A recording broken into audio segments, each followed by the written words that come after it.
Hai, Assalamualaikum warahmatullahi wabarakatuh.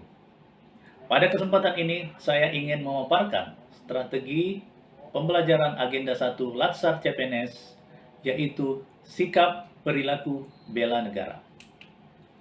Namun sebelum itu, perkenalkan, nama saya Melvin Salahuddin, seorang Widya Iswara ahli madya pada BPSDM Provinsi Sulawesi Selatan. Pelatihan dasar CPNS merupakan pelatihan yang sangat penting. Tidak ada satupun PNS yang tidak pernah mengikuti pelatihan dasar ini. Setiap CPNS diwajibkan untuk mengikuti dan lulus pelatihan dasar CPNS. Pelatihan ini mempunyai dasar hukum yang sangat kuat, mulai dari tingkat undang-undang, yaitu Undang-Undang Nomor 5 Tahun 2014, kemudian ada peraturan pemerintah, ada peraturan LAN, dan ada keputusan LAN. Dengan banyaknya dasar hukum ini, maka dapat dikatakan bahwa pelatihan dasar CPNS merupakan pelatihan yang mempunyai norma atau aturan yang sangat ajak. Aturannya itu mulai dari penyelenggaraannya, fasilitatornya, dan sampai kepada kurikulumnya. Kompetensi yang dibangun dalam Latsar CPNS itu terkait dengan kemampuan peserta untuk menunjukkan sikap perilaku bela negara. Kemudian, kemampuan mengaktualisasikan nilai-nilai dasar PNS dalam pelaksanaan tugas jabatannya. Kemudian, mengaktualisasikan kedudukan dan peran untuk mendukung terwujudnya smart governance. Dan terakhir adalah menunjukkan penguasaan kompetensi teknis yang dibutuhkan sesuai dengan bidang tugas. Model penyelenggaraan pelatihan dasar CPNS ini ada 3. Yang pertama yaitu model klasikal. Yang kedua adalah blended learning, yang ketiga distance learning. Untuk klasikal, peserta dan fasilitator itu berada pada tempat yang sama dan melakukan pembelajaran yang seperti biasa, pertemuan dan langsung berdiskusi pada satu tempat. Untuk blended learning terdiri dari 3 cara. Pertama yaitu melalui MOOC, yang kedua melalui distance learning, baik itu sinkronus maupun asinkronus, yang ketiga melalui pembelajaran klasikal. Kemudian model ketiga distance learning itu dilakukan full melalui media online, dan ini dilakukan pada saat dalam keadaan terpaksa. Artinya ada keadaan-keadaan yang tidak memungkinkan terjadinya blended learning ataupun terjadinya pembelajaran model klasikal. Agenda 1 pelatihan dasar CPNS itu terkait dengan sikap perilaku bela negara. Saya berencana mengalokasikan 48 JP agenda 1 ini dalam pola blended learning dengan alokasi waktu sebagai berikut. Yang pertama, itu melalui 9 DP melalui MOOC. Yang kedua, 27 JP melalui distance learning, baik itu asinkronus, 22 JP maupun 5 JP untuk sinkronus. Yang ketiga, alokasi waktunya itu 12 JP untuk model pembelajaran klasikal.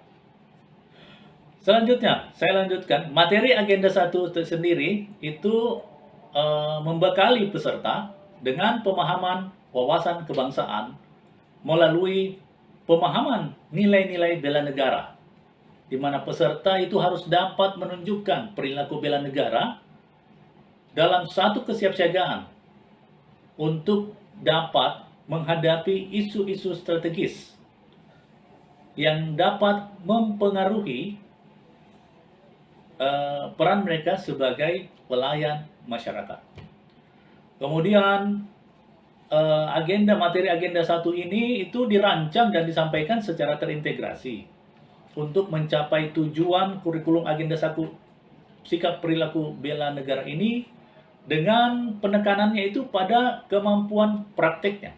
Kemampuan praktek, bukan hanya teori, bukan hanya berpikir, tapi kemampuan untuk melakukan praktek. Indikator belajarnya sendiri itu ada 3, yaitu peserta. Pertama itu peserta dapat menjelaskan wawasan kebangsaan dan nilai yang mendasari sikap perilaku bela negara. Yang kedua, peserta dapat menjelaskan analisis isu kontemporer.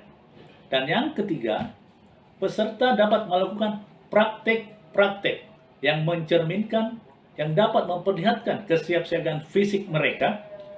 Dan selain itu, selain fisik, mental juga dalam suatu kegiatan yang melatih kedisiplinan, kepemimpinan, kerjasama, dan prakarsa agar dapat mewujudkan kesiapsiagaan bela negara. Itu tadi konsep terkait agenda 1.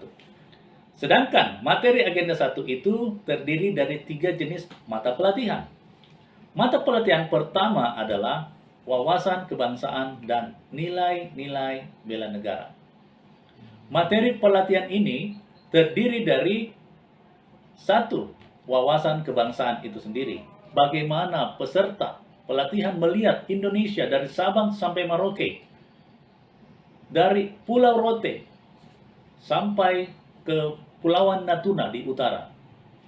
Peserta diajak untuk melihat potensi dari Indonesia, keberagaman Indonesia, potensi flora dan fauna yang menunjukkan betapa besar bangsa ini sendiri. Kemudian peserta juga diajak untuk bagaimana pemerintah tersebut yang negara yang terdiri dari berbagai latar belakang dikelola oleh berbagai tingkatan pemerintah dalam satu sistem administrasi Negara Kesatuan Republik Indonesia. Selain itu, peserta juga diajak untuk melihat nilai-nilai bela negara itu sendiri. Mata pelatihan kedua dari agenda 1 sikap perilaku bela negara adalah analisis isu kontemporer. Dalam analisis isu kontemporer ini terdiri dari 3 hal. Yang pertama itu peserta diajak untuk melihat lingkungan strategis di mana mereka berada. Mulai dari yang skopnya individu, provinsi, nasional maupun secara global. Kemudian di lingkungan strategis ini peserta diajak untuk melihat terjadinya dinamika, terjadinya perubahan yang dapat memengaruhi pekerjaan mereka. Dalam lingkungan strategis ini terdapat pula isu-isu strategis yang dapat mempengaruhi kemampuan mereka dalam bekerja. Untuk itu, peserta juga diberikan modal, teknik untuk menganalisis isu-isu strategis tersebut, yang mana isu yang urgent, yang mana yang harus diselesaikan segera melalui teknik-teknik yang diperkenalkan kepada peserta. Mata pelatihan ketiga dari agenda 1 adalah kesiapsiagaan bela negara.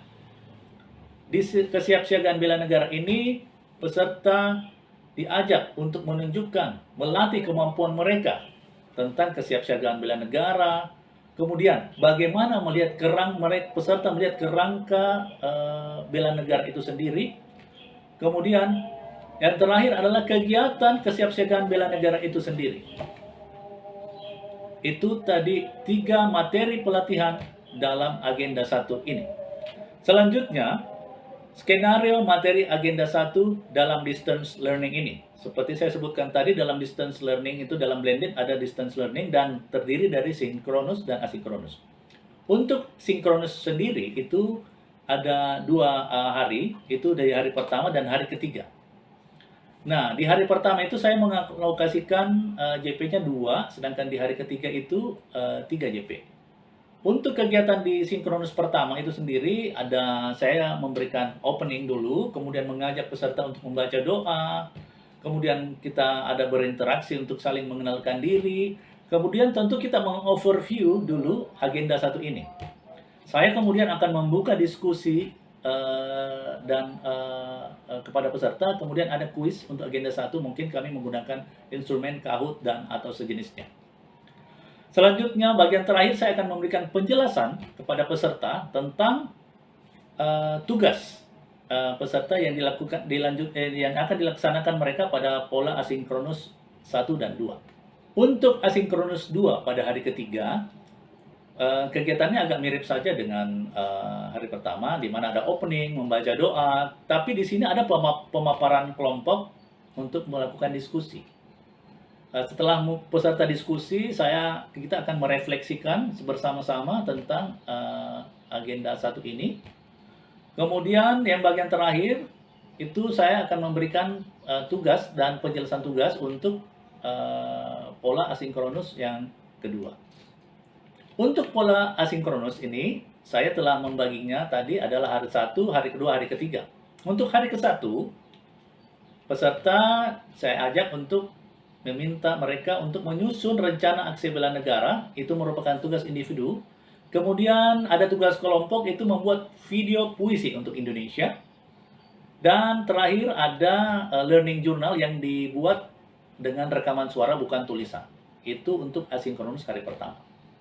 Untuk asinkronus hari kedua, ada juga 3 jenis penugasan. Yang pertama itu membuat analisis isu di tingkat instansi. Ini merupakan tugas individu. Kemudian membuat analisis isu kontemporer yang merupakan tugas kelompok. Mereka akan memilih jenis isu kontemporer yang sesuai yang mereka pilih sesuai kelompoknya.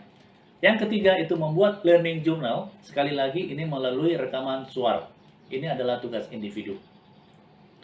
Untuk asinkronus ketiga, itu ada 3 tugas juga. Yang pertama adalah membuat upaya peningkatan kesiapsiagaan bela negara. Ini terserah konteksnya bagaimana, karena merupakan tugas kelompok, mereka harus diskusikan dalam kelompoknya. Jadi mereka membuat contoh upaya peningkatan kesiapsiagaan bela negara. Tugas kedua adalah membuat learning journal melalui rekam suara, yaitu individu. Dan yang ketiga adalah ini juga tugas individu, yaitu video penerapan aksi bela negara, di mana temanya adalah terserah lu deh. Temanya gitu, bela negara versi lo. Ya, diberikan kebebasan kepada setiap individu untuk membuat videonya. Kemudian, skenario materi agenda 1 untuk kesiapsiagaan bela negara yang merupakan materi terakhir. Ini saya alokasikan itu 12 JP terakhir. Itu peserta dan fasilitator bertemu di satu tempat, dan pada saat 12 JP ini saya membagi menjadi 3 sesi. Sesi pertama itu ya seperti biasa ada perkenalan, pembacaan doa. Kemudian saya akan menjelaskan teknis tugas outdoor activity, dan kita secara itu langsung melakukan aktivitas outdoor untuk semua peserta. Di sesi kedua itu kita merefleksikan dulu mengenai kegiatan outdoor yang kita telah lakukan, apa-apa maknanya, apa hubungannya dengan konteks kesiapsiagaan bela negara. Kemudian saya mengajak peserta untuk melaksanakan tugas role play terkait keprotokolan. Bagaimana menerima tamu, bagaimana cara berjalan, bagaimana cara berpakaian, dan bagaimana cara makan, dan lain-lain sebagainya. Semuanya terkait dengan keprotokolan, cara duduk, dan lain-lain sebagainya. Untuk sesi ketiga, sesi terakhir, saya mengajak peserta untuk menonton bareng aksi bela negara versi peserta. Jadi video-video yang sudah dibuat oleh peserta, kita nonton bersama. Ini di sesi ketiga. Kemudian saya mengajak peserta lagi untuk membaca puisi yang telah dibikin, yang merupakan tugas kelompok tadi. Kita baca puisi tersebut di sesi ketiga ini.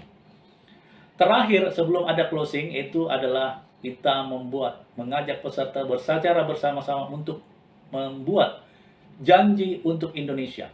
Janji untuk setia kepada Indonesia, setia kepada Indonesia, dan bersedia untuk membela Indonesia ketika mendapatkan ancaman.